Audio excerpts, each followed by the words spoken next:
Isomerism कर रहे थे और स्ट्रक्चरल आइसोमरिज्म हम लोगों ने खत्म कर ली थी। स्ट्रक्चरल आइसोमरिज्म की 3 टाइप्स थी, चेन आइसोमरिज्म, दूसरी पोजिशनल आइसोमरिज्म, और तीसरी जो है वो फंक्शनल ग्रुप आइसोमरिज्म। ठीक है, ये 3 टाइप की आइसोमरिज्म जो है वो हम लोग कर चुके हैं। ठीक है जी। आज हम नेक्स्ट करने जा रहे हैं idea, that is the stereo isomerism.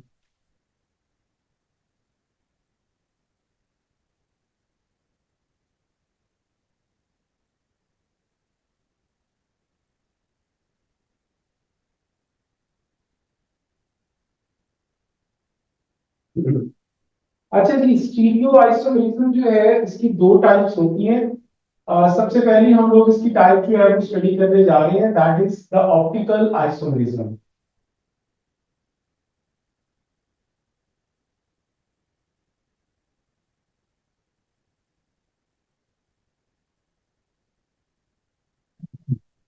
Stereo isomerism मैंने आप लोगों को बताया है कि क्या होती है, कि इसमें चीजों का स्ट्रक्चर भी सेम होता है, मॉलिक्यूलर फॉर्मूला भी सेम होता है, स्केलेटल फॉर्मूला भी सेम होता है। सिर्फ क्या होता है कि डिफरेंट ग्रुप्स जो है वो डिफरेंट एंगल्स के ऊपर मौजूद होते हैं जी।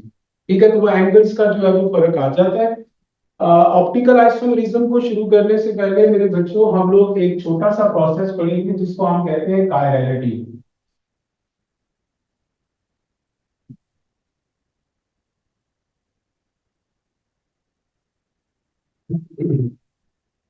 कायरलिटी जो है ये प्रोसेस होता है जिसमें एक कार्बन जो है उसके चारों तरफ डिफरेंट ग्रुप्स लगे होते हैं। मसलन ये कार्बन है, इसके एक तरफ क्लोरीन लगा हुआ है, एक तरफ हाइड्रोजन लगा हुआ है, एक तरफ CH3 लगा हुआ है, और एक तरफ इसके C2H5 लगा हुआ है। तो आप लोग देखें कि इसके चारों तरफ डिफरेंट ग्रुप्स जो है वो लगे हुए हैं। ठीक है, तो अगर किसी भी एक कार्बन के चारों तरफ डिफरेंट ग्रुप्स लगे होते हैं तो ऐसे कार्बन को जो है वो हम लोग कहते हैं chiral carbon.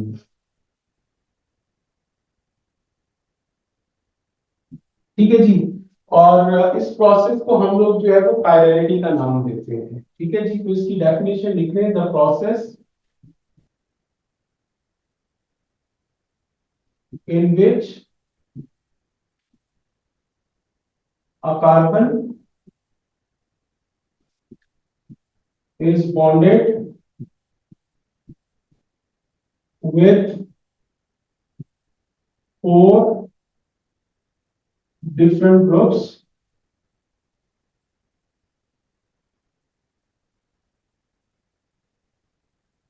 on its 4 sides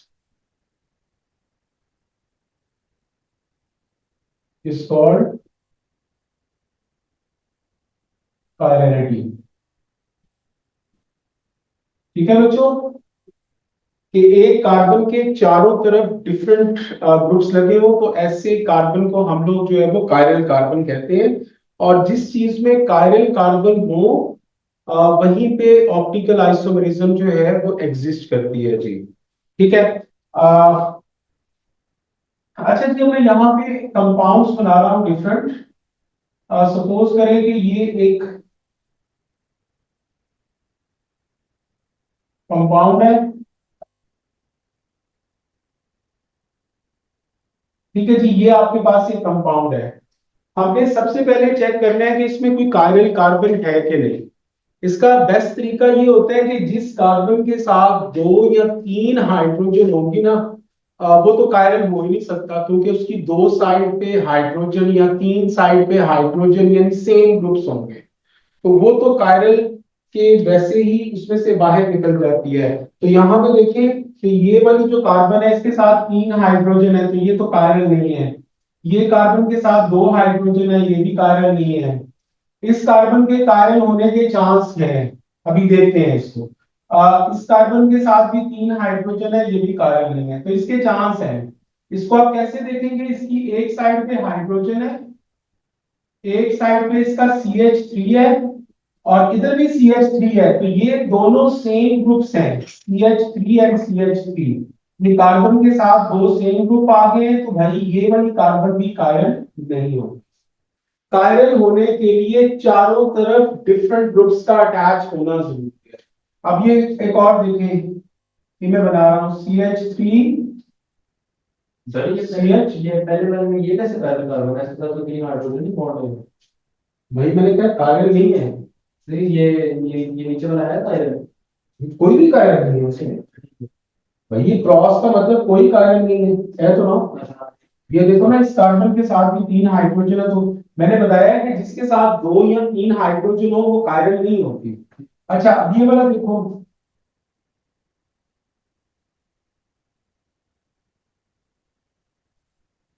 ठीक है जी। अब इसमें देखते जाते हैं, सबसे पहली चीज ये वाला कार्बन तो कायल नहीं है, दिस कार्बन इज नॉट कायल। ये वाला भी कार्बन कायल नहीं है, इसके कायल होने के चांस हैं इस कार्बन के। ठीक है जी। तो इसके चारों साइड्स पे देखें डिफरेंट ग्रुप है कि नहीं। एक तरफ इसके H है, एक तरफ Br है, एक तरफ CH3 है, और एक तरफ ये सारी चीज इकट्ठी ज्वाइन करके लिख लें तो ये बन जाती है C2H5। तो इसके एक तरफ C2H5 है, तो इसके चारों तरफ देखें कि आप डिफरेंट ग्रुप्स हैं, H है, Br है, CH3 है और C2H5 है। तो भाई ये वाला जो कार्बन आपका है ये कायरन है, तो इस पे मैंने जो है वो स्टार लगा दिया है। ये स्टार का मतलब कि this carbon that is the chiral carbon. ठीक है जी, ये आपका कायरल कार्बन है। अब अगर आपके पास कोई कायरल कार्बन होगा बच्चों, तो उस कायरल कार्बन के आगे ऑप्टिकल आइसोमर्स बनते हैं। वो कैसे बनते हैं उसका तरीका देख लें कि उसको कैसे बनाते हैं। सबसे पहले ये वाला जो कार्बन है इसको हम लोग लिखेंगे, ये कार्बन लिख के एक इधर लाइन लगा दें, एक इधर लगा दें, एक डॉटेड लाइन लगा दें, और एक ट्रायंगल बना दें, जिस तरह मैंने आपको टेट्राहेड्रल का स्ट्रक्चर समझाया था बॉन्डिंग के अंदर। ठीक है, जब हमने शेप्स पढ़ी थी। तो अब यहाँ पे भाई ये वाला कार्बन मैंने लिखा है, तो इसके एक तरफ ये H मौजूद है, तो H को जिधर मर्जी लिख दे, इधर लिख दे, इधर लिख दे, इधर लिख दे, इधर लिख दे, जिधर तुम लोगों की मर्जी है। चलिए जी, मैं ये ऊपर लिख देता हूँ H। और उसके बाद दूसरा आपका Br है, तो इधर Br लिख दे। फिर ये CH3 है, तो ये CH3 लिख दे।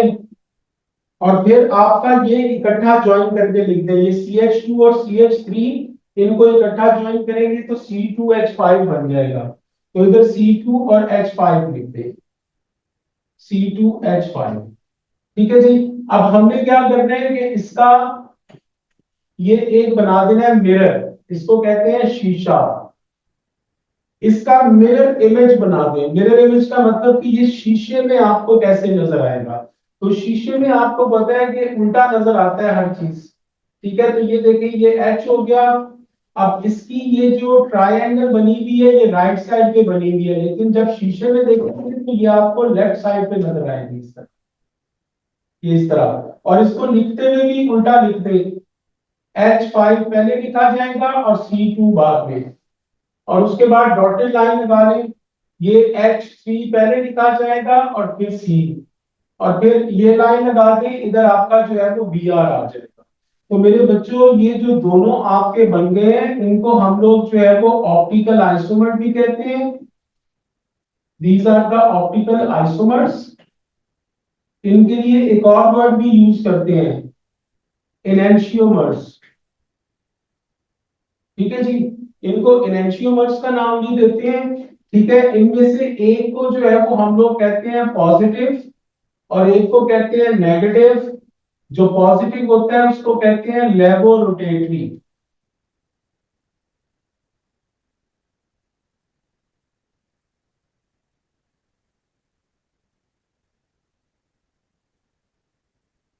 और दूसरे को हम कहते हैं डेक्स्ट्रोरोटेटरी।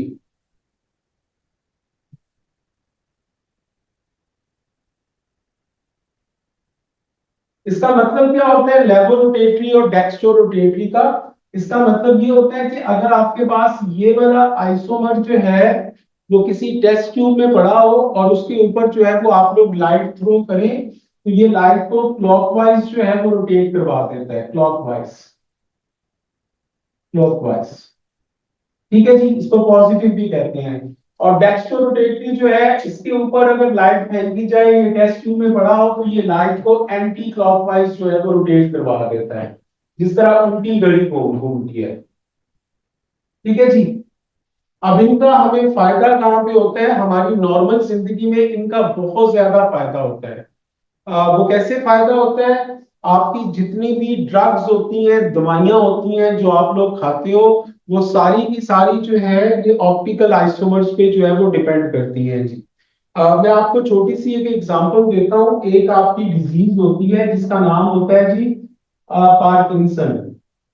ये एक डिजीज है जिसका नाम है पार्किंसन। पार्किंसन में क्या होता है, शिवरिंग ऑफ बॉडी होती है जी।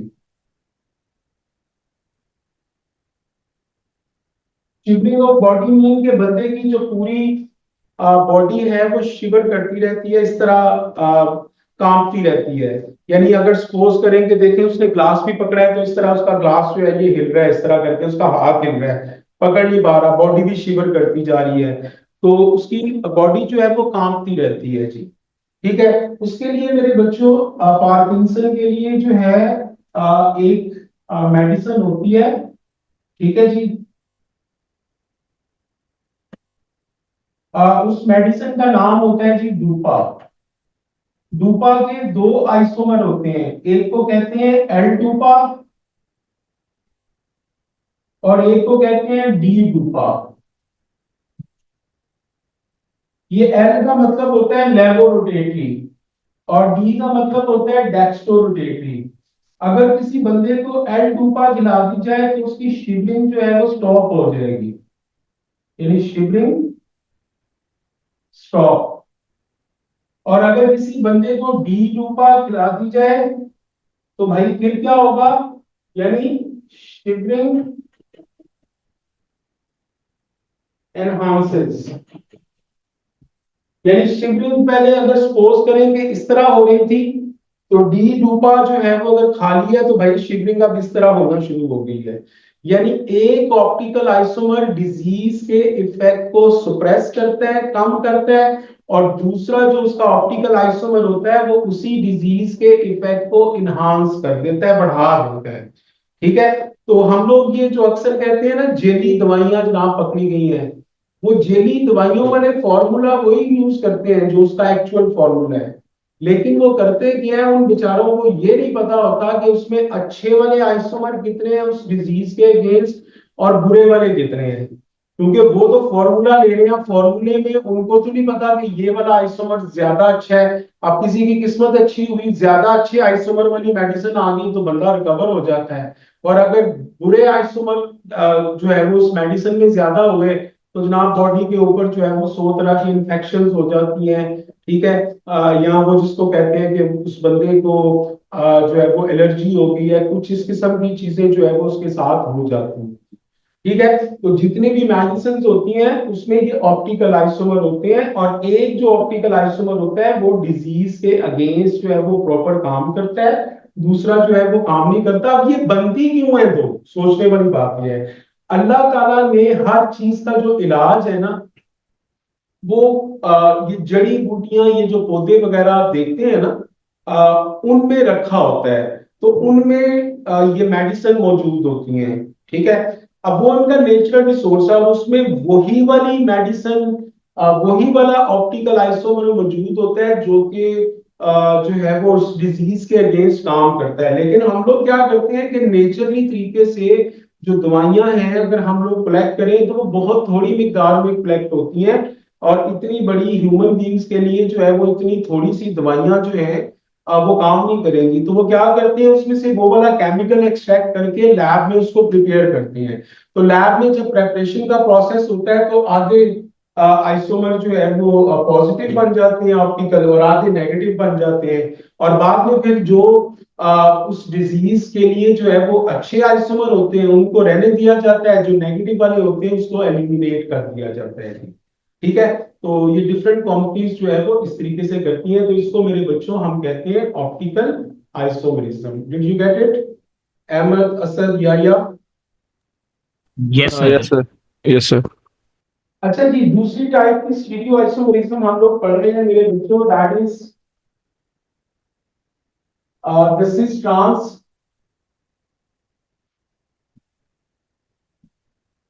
आइसोमरिज्म। ये सिस ट्रांस आइसोमरिज्म जो है इसको हम लोग ज्योमेट्रिक भी कहते हैं, ज्योमेट्रिक आइसोमरिज्म।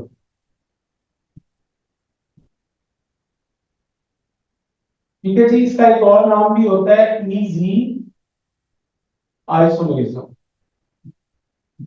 ये तीनों जो है वो एक ही चीज के डिफरेंट नाम होते हैं। तो किसी भी जगह में सिस ट्रांस लिखा हो, ज्योमेट्रिक लिखा हो या ईजेड लिखा हो तो तीनों का मतलब जो है वो आपका सिस ट्रांस आइसोमरिज्म ही होता है। सिस ट्रांस आइसोमरिज्म बनने की जो है वो कुछ कंडीशंस हैं, conditions for cis trans isomerism.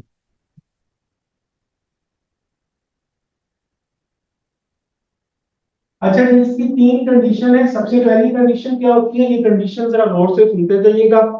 सबसे पहली कंडीशन जो है वो सिस ट्रांस की ये होती है कि ये उन कंपाउंड्स में एग्जिस्ट करता है जिसमें कार्बन कार्बन डबल बॉन्ड मौजूद है। ठीक है जी। तो पहली कंडीशन लिख लें, cis trans isomerism exist in those compounds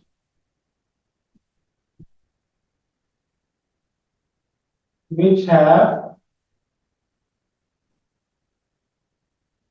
double bond between carbons। ठीक है जी, ये पहली कंडीशन होती है इनकी, कि carbon carbon double bond must होना चाहिए।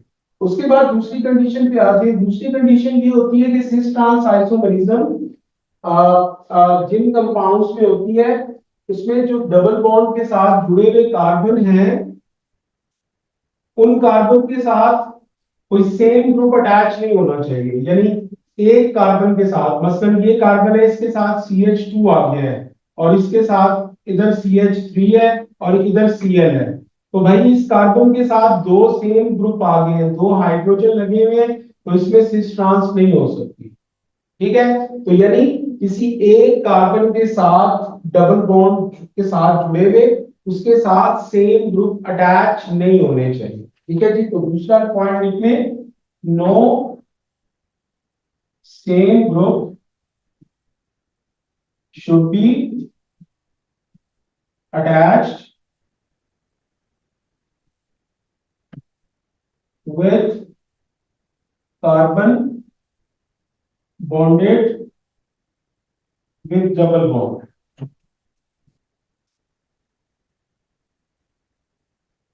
ठीक है जी। अच्छा जी, तीसरी कंडीशन पे आ गए। तीसरी कंडीशन में मेरे बच्चों क्या होता है कि जो डबल बॉन्ड के साथ दो कार्बन अटैच हैं, ठीक है जी, ये दो डबल बॉन्ड के साथ कार्बन अटैच हैं, तो इन दोनों के साथ एटलीस्ट वन सेम ग्रुप जरूर अटैच होना चाहिए, दूसरा ग्रुप चाहे डिफरेंट हो।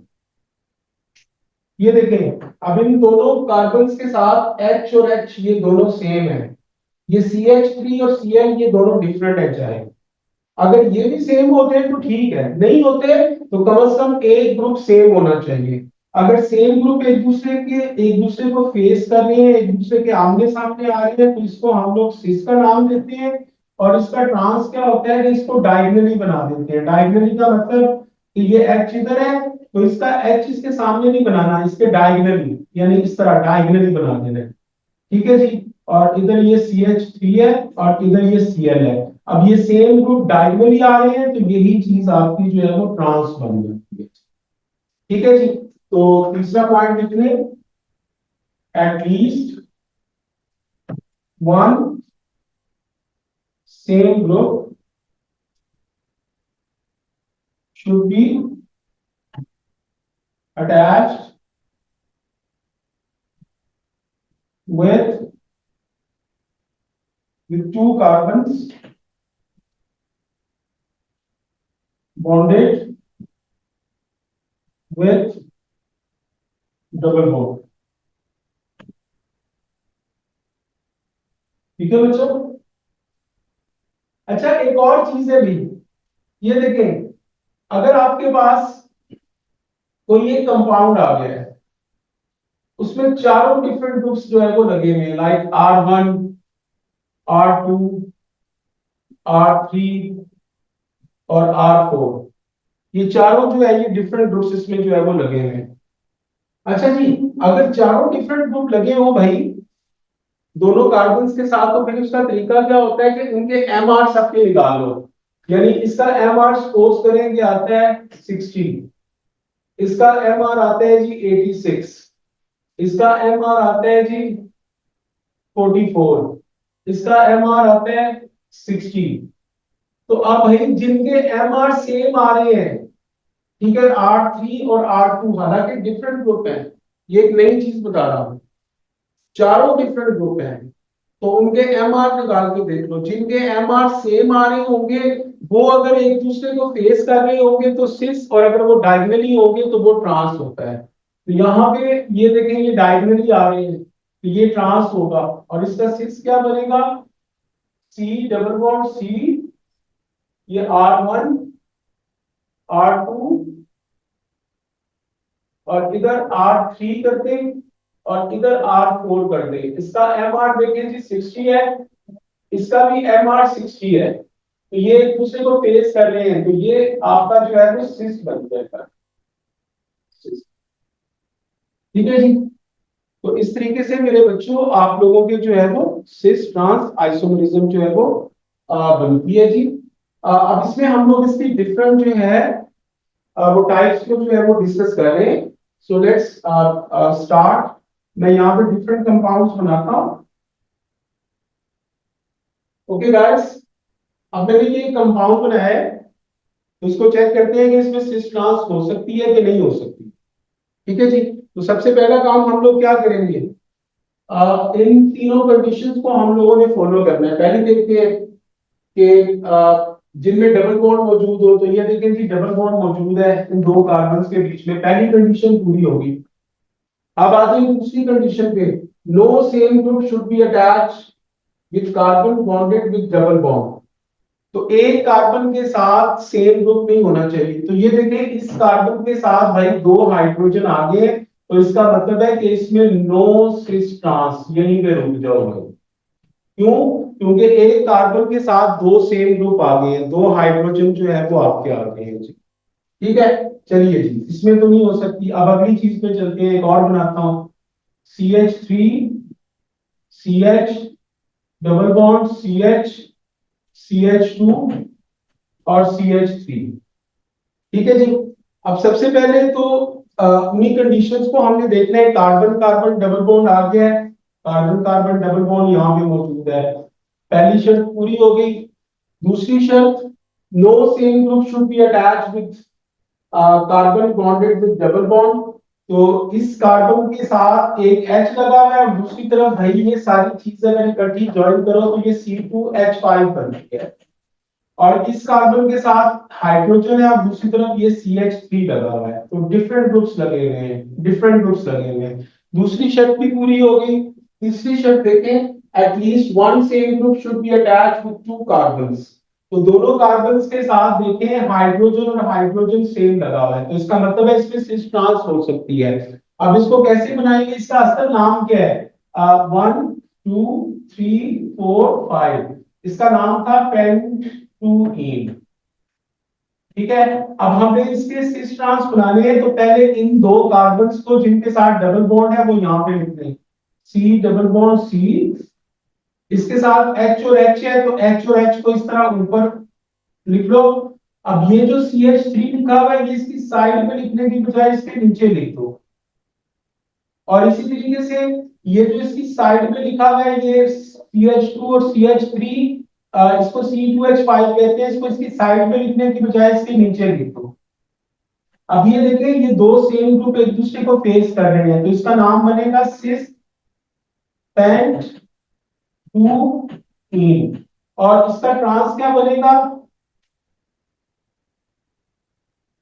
इनको जो है वो डायगोनली जो है वो लिखते हैं।